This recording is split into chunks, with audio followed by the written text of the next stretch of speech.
Bonjour à toutes et à tous, c'est avec un grand plaisir que je vous retrouve aujourd'hui pour la guidance pour les énergies de la semaine du 13 au 19 octobre 2025. J'espère que vous allez bien, que vous avez passé une bonne semaine. Et on va voir tout de suite sur le plan général ce que les énergies nous réservent pour cette semaine. Allez, donc comme la semaine dernière, je vous fais un tirage en 5 cartes.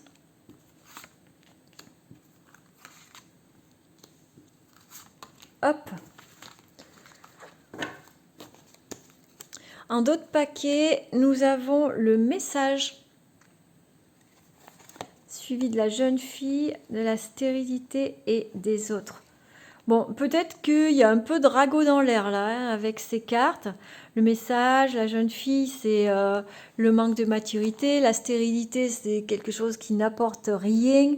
Et les autres, bon ben voilà, les autres. Donc là, ça serait un peu parler sur les autres ou des ragots, un tel m'a dit, un tel m'a dit, un tel a fait. Vous voyez, attention donc à pas tomber dans les commérages, les ragotages qui n'apportent rien de positif ni pour les uns ni pour les autres. Alors là, on a la carte de l'homme, on a la carte de l'illusion, la carte du guide, la carte des voyages et la carte des nouvelles. Bon, il y a de la communication, hein, du coup, en cette semaine-là du 13 au 19. On a eu le message, là, on a les nouvelles. Bon, il y a de la communication, peut-être sur un nouveau départ, hein. On voit que pour certains ou certaines d'entre vous, peut-être vous êtes fait un petit peu berner.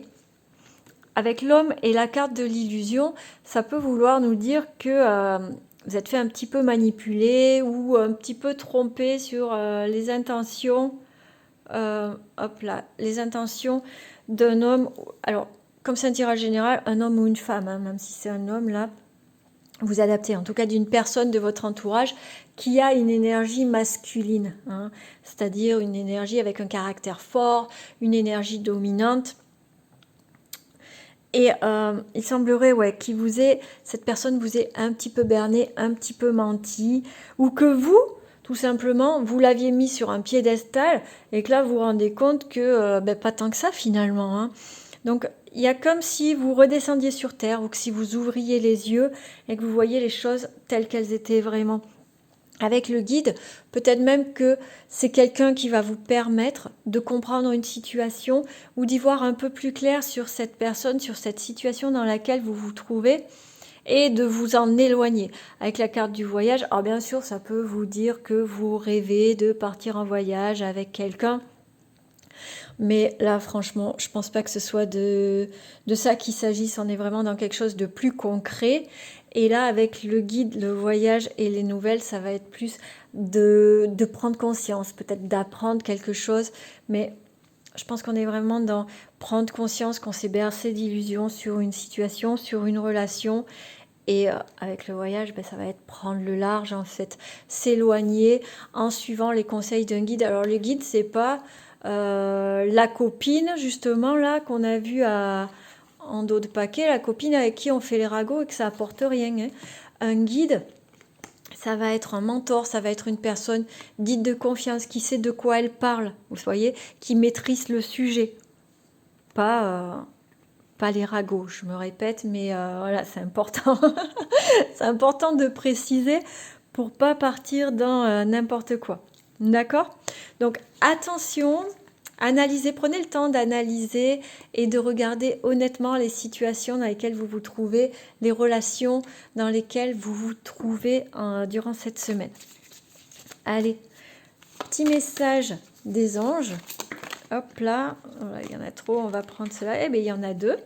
Allez, confiance et miracle. Bon, des bonnes cartes quand même. Confiance qui vous dit, tu regardes uniquement la situation d'un point de vue matériel. Donc tu ne peux pas avoir une vue d'ensemble ni voir les bénédictions liées à cet événement. Nous, tes anges, t'encourageons à nous faire confiance, car tout va se résoudre de la meilleure façon qu'il soit. Laisse ta peur et ton appréhension de côté et autorise l'énergie de guérison divine à se répandre en toi. Fais confiance à la guérison qui va se manifester d'une manière que tu n'auras jamais imaginée. Miracle. Mon bien-aimé, même si tous tes espoirs semblent perdus, ne laisse pas l'espoir s'envoler, car moi, ton ange gardien, je suis toujours à tes côtés. Confie-moi tes soucis et fais confiance au pouvoir de guérison de l'amour. S'il te plaît, tu dois croire que tu n'es jamais seul. Ensemble, nous devons travailler sur chaque problème qui te concerne. Tout guérit avec le temps, la magie et les miracles sont prêts à se manifester. Bon, alors là, c'est un message vraiment d'espoir, de renouveler sa foi, de la consolider.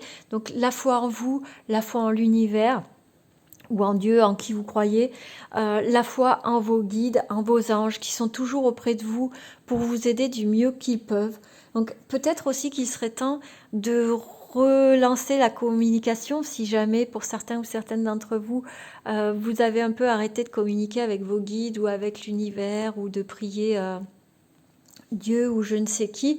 Peut-être qu'il serait temps de vous retourner vers eux et pour recultiver en fait votre confiance en vous et en la vie. Ok ? Allez, on passe à un message de cet oracle.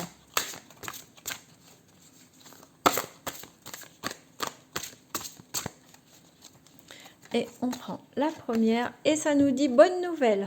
Alors, attendez, hop là. Bonne nouvelle. Bonne ou mauvaise, tout dépend de comment tu souhaites prendre les informations qui te parviennent. Elles sont toutes des occasions de grandir et d'avancer. Veille à rester positif et tout ira pour le mieux. Vous voyez, on est vraiment sur la communication là dans cette semaine. Hein. Il y a eu les nouvelles, il y a eu le message. Là, ça revient encore la bonne nouvelle. Donc, il y a des communications. Ne prenez que ce qui est bon pour vous. Dès que vous voyez que ça tourne en quelque chose de négatif, préservez-vous et mettez un stop, en fait, tout simplement. Hein. Vous n'êtes pas obligé d'écouter les ragots des autres. Vous n'êtes pas obligé de prendre toutes les mauvaises énergies des gens qui font que se plaindre tout le temps. Vous avez le droit de dire stop pour vous préserver, pour préserver votre énergie et votre bien-être émotionnel et énergétique. D'accord ? Allez, on passe à la carte qui va vous permettre de travailler avec les énergies. Hop là. Et celle qui est tombée, elle est tombée directement, c'est la carte numéro 30. Une très jolie carte. La carte numéro 30, elle vient nous protéger ou nous libérer contre la culpabilité. Nous libérer de la culpabilité, pardon. Elle nous protège contre les reproches, contre le mal-être et contre le sentiment d'insécurité. Donc, comme la semaine dernière, hein, je vous la zoome, hop, comme ceci. Comme ça, vous l'avez en plein écran. Et donc, je vous invite vraiment à faire une capture d'écran sur cette carte et à vous la mettre vraiment comme un talisman, comme quelque chose de protection que vous pouvez soit imprimer, soit mettre sur votre portable en fond d'écran, hein. Ou alors dans votre galerie et la ressortir quand vous avez besoin. Donc je vous rappelle, c'est contre la culpabilité, contre les reproches, contre le mal-être et contre l'insécurité. Voilà, je vous souhaite une très belle semaine. J'espère que cette guidance vous aura plu. Je vous invite à prendre grand soin de vous. Je vous embrasse et je vous dis à très bientôt.